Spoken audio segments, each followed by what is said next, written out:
The Nintendo Switch 2 launch has been filled with a lot of uncertainty, a lot of mixed feelings. People aren't sure how they feel about the console. It seems like Nintendo is updating a lot of things and people are starting to notice, and a lot of people are just focusing on things that they usually wouldn't focus on when it comes to a console launch or policy updates.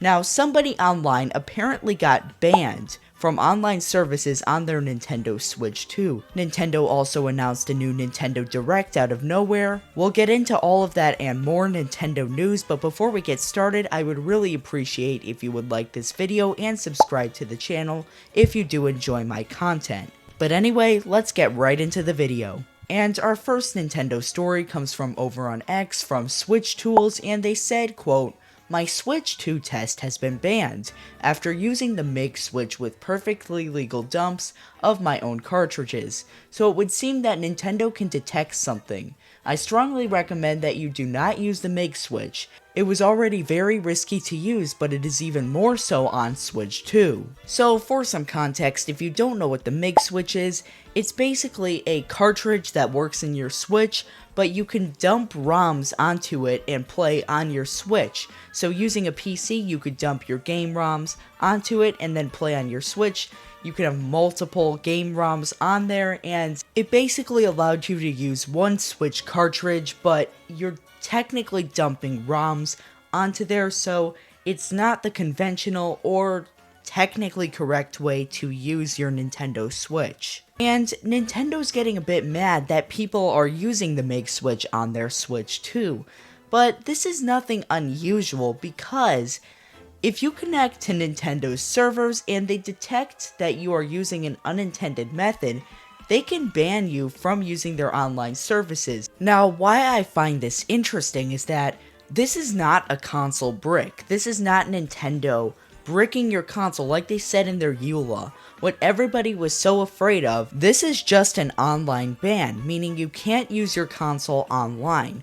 So your Switch 2 would essentially work, but you couldn't use it if you wanted to play a game online, like you wanted to play some Mario Kart.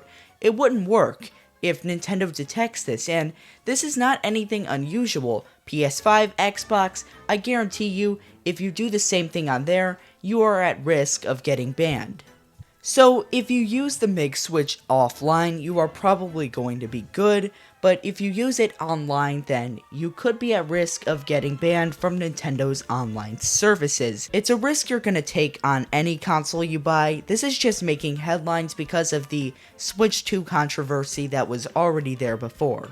Our next piece of Nintendo news is Nintendo seems to be trying to restore their relationship with Amazon United States after some Nintendo Switch 2 games showed up for pre-order on Amazon's website. And among the titles that are available for pre-order are Donkey Kong Bonanza, Super Mario Party Jamboree plus Jamboree TV Switch 2 Edition, and Kirby and the Forgotten Lands plus Star-Crossed World Switch 2 Edition. This isn't really an insider story though, these listings just popped up on Amazon, so we don't know what Nintendo is doing behind the scenes. You can't really buy a copy of Mario Kart World or buy a Switch 2, it's just not on Amazon. We're only seeing pre-orders for upcoming Switch 2 games.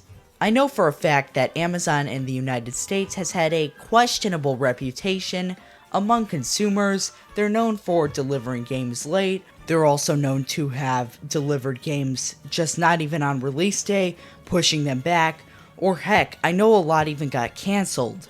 So I would always recommend picking up your games in person. Best Buy is a really good option because they always seem to have stock right then on release day. They also have pre-order pickup. I know Target's also a good option. I just wouldn't recommend pre-ordering your games from Amazon because I know they have a pretty shaky reputation with delivering them or how they treat them. Either way, at least where I live, the Amazon truck is always here later in the day, usually like around 4 p.m. Sometimes it comes earlier, but it seems like it usually comes later in the day for me, which makes it not the best option for pre-ordering a game in my opinion. If you are a Nintendo Switch Online member, Nintendo is adding the full soundtrack of Clubhouse Games' 51 Worldwide Classics to the Nintendo Music app, And it seems like they've been adding a lot of soundtracks over time. When the Nintendo Music app came out, there wasn't too much on there, but now Nintendo's had some time to fill out the library a little more, so I would recommend downloading Nintendo Music if you like Nintendo soundtracks. Now, on to our final piece of news. Donkey Kong Bonanza has a Nintendo Direct coming tomorrow, and this kind of came out of nowhere. It's a 15-minute presentation about Donkey Kong Bonanza, but the question is, will this Direct really show us too much more new information about Donkey Kong? Because if you remember back in April, the Mario Kart World Direct did not show us too much info about Mario Kart World. It was just showing us stuff that we already knew, and a lot of stuff that we kind of already assumed would be there.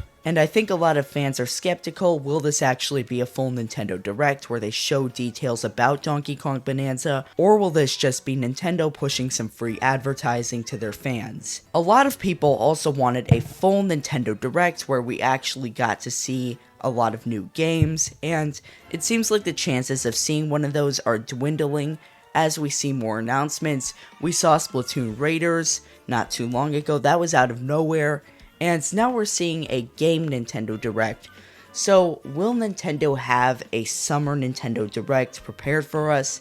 The chances are kind of dwindling. I still think it's possible because Nintendo really hasn't announced a big holiday game. They probably have some third-party titles that they need to announce. They might do a partner showcase at the very least, but we really haven't seen a good Christmas game yet, one that would really sell during Christmas. The only game that really could do that is Mario Kart Worlds, which already came out, so Nintendo really needs a game that would kind of sell during the holidays, because Metroid Prime 4 or a lot of these Nintendo Switch game DLCs for Switch 2, those aren't going to sell. They need something that actually has the power to grab most people, most casual gamers.